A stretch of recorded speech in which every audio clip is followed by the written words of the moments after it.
इस समय में जब मिडिल ईस्ट के देशों में जहाज नहीं पहुंच पा रहे हैं, उड़ानें रद्द हो रही है और फूड सिक्योरिटी का एक बड़ा संकट सामने खड़ा हो चुका है, उस वक्त भारत ने एक बार फिर अपनी दोस्ती का हाथ बढ़ाया।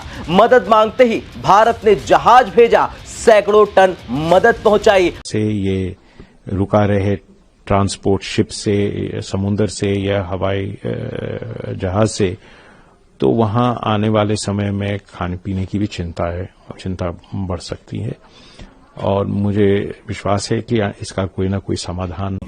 भारत के minister for external affair doctor Jaishankar ने आज लोकसभा के अंदर एक इम्पॉर्टेंट पॉलिसी स्टेटमेंट दी है जिसमें उन्होंने ये कुछ इम्पॉर्टेंट बातें की हैं। पहली बात तो ये है कि उन्होंने कहा है कि जो बातें समझने वाली हैं कि they did not condemn the killing of Ayatollah खामनाई।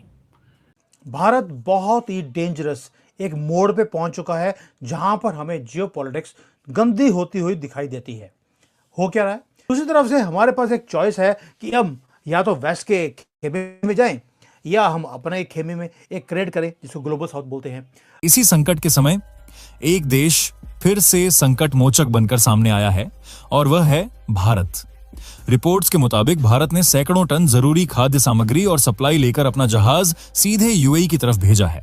ध्यान देने वाली बात यह है कि जब कई देश इस क्षेत्र में जहाज भेजने से बच रहे हैं, तब भी भारत ने अपने रणनीतिक सहयोगी की मदद के लिए यह कदम उठाया। अब ना प्राइम मिनिस्टर मोदी ने किया, ना उन्होंने किया। So it means they stand with Israel.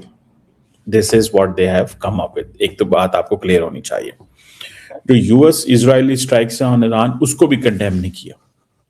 वो समझते हैं कि ये स्ट्राइक्स जो हैं ये ठीक है।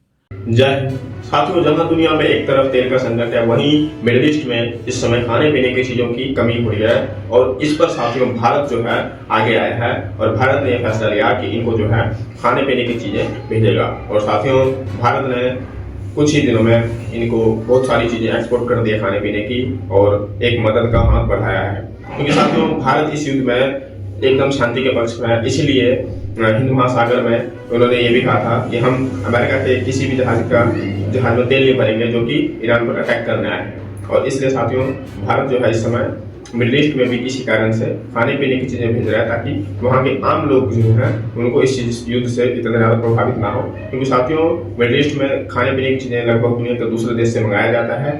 हालांकि ये तेल का एक्सपोर्ट करते हैं पर बाकी पानी तक का ये एक्सपोर्ट ही जो है इंपोर्ट करते हैं। इसलिए इस समय जो है इनके यहाँ खाने पीने की चीज की जो है संकट बढ़ा है और इस संकट में भारत इनका दोस्त बनकर सामने आया है।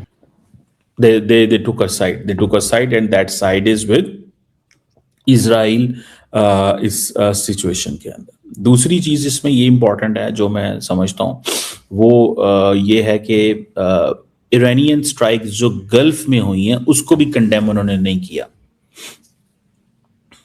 जो ईरान गल्फ नेशंस पे कर रहा है, गो के प्राइम मिनिस्टर मोदी जो हैं वो जब टेलीफोन पे बातें करते हैं अरब लीडर्स के साथ तो वो उसको कंडेम करते हैं। समझ रहे हैं बात को?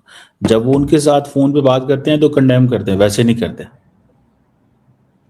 तो ये चीजें जो हैं वो बेसिकली, क्योंकि अब इंडिया जो है, इंडिया ने एक चीज तो उन्होंने की है कि वो पैनिक नहीं हुए। जैसे हमारी यहाँ पे तेल की कीमतें बहुत ज्यादा बढ़ गई, दैट इज वेरी इंपॉर्टेंट। उन्होंने अपनी तेल की कीमतें नहीं बढ़ाई। उनके पास जो इंडिया फोकस कर रहा था फॉर इट्स जो होती है क्या उसे बोलते हैं उसकी जो होती है अपनी ऑयल के ऊपर, एनर्जी के ऊपर, कभी रशिया से ले रहा है, कुवैत से ले रहा है, सऊदी अरब से ले रहा है, उससे ले रहा है। ठीक है जी,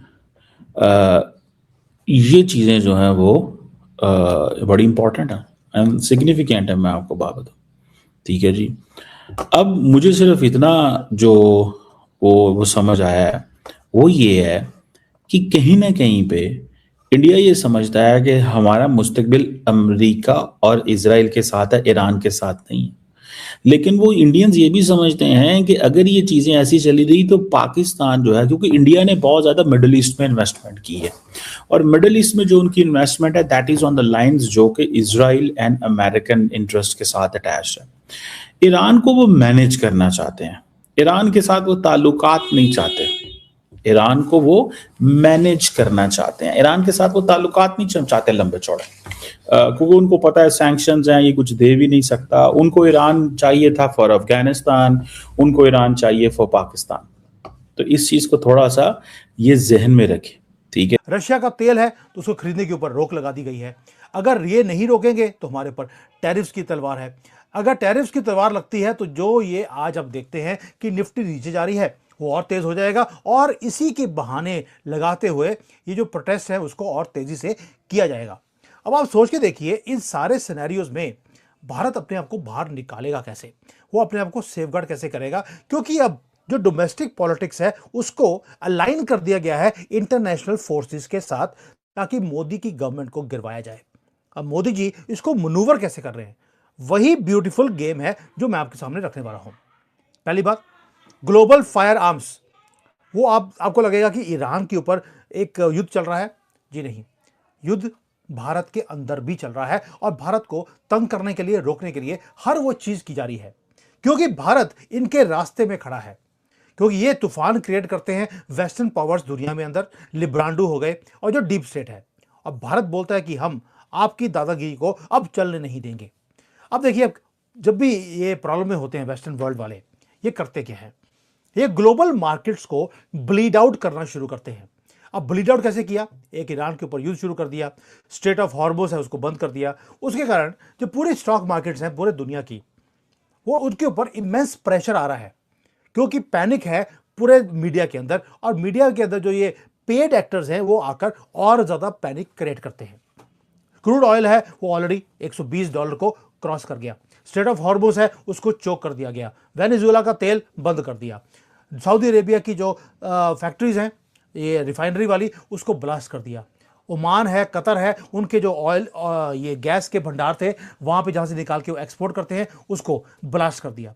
यानी कि पैनिक क्रिएट करके, पैनिक के थ्रू ये चोक पॉइंट्स को क्रिएट करते हैं, ताकि जो इमर्जिंग मार्केट्स हैं वो अपना सर उठा ना सके। साथियों, भारत की नीति ही इस समय ऐसी है कि भारत जो है दुनिया में अगर कोई देश संकट में है तो भारत सबसे पहले कोशिश करता है कि भारत उसका मदद कर सके, ठीक है। और इसीलिए साथियों, इस समय भारत मिडिल ईस्ट में जो देश है और वहाँ खाने पीने की चीज की अगर कमी है तो भारत साथियों अपने देश से भेज रहा है, क्योंकि साथियों भारत एक कृषि प्रधान देश है और यहाँ इन चीजों की कमी नहीं है। लेकिन साथियों बात करें वहां पर इस चीज की कमी क्यों आ रही है, साथियों कमी इसलिए आ रही है क्योंकि वहां पर जो है दूसरा कोई जहाज वो जा ही नहीं पा रहा है, क्योंकि साथियों पीछे हमने सुना था कि एक दो जहाज मार के गिरा दिए गए थे, जिससे कई लोग भी मारे गए थे। जिस चक्कर में साथियों रास्ता एकदम ब्लॉक है, दुनिया के किसी भी देश का जहाज वहां जाना नहीं चाहता, लेकिन भारत ये रिस्क ले रहा है और भारत मदद के तौर पर इनको खाने पीने की चीजें भेज रहा है, अपने जहाज से अपने कार्गो भेज रहा है। और हालांकि स्ट्रेट ऑफ हॉर्मुज़ बंद है, जिसके कारण तेल का तो व्यापार पूरी दुनिया में ठप हो रखा है। लेकिन साथियों ये मिडिल ईस्ट वाले जो देश हैं ये तेल का एक्सपोर्ट करते हैं, इनको ये सबक मिलेगा और इससे ये युद्ध खत्म होने के बाद जो तेल का जो है दाम इतना नहीं बढ़ाएंगे। और भारत जो है इनको अभी एहसास दिला रहा है कि भले तुम सिर्फ तेल का एक्सपोर्टर हो लेकिन बाकी चीज की भी जरूरत है और दुनिया कनेक्टेड है।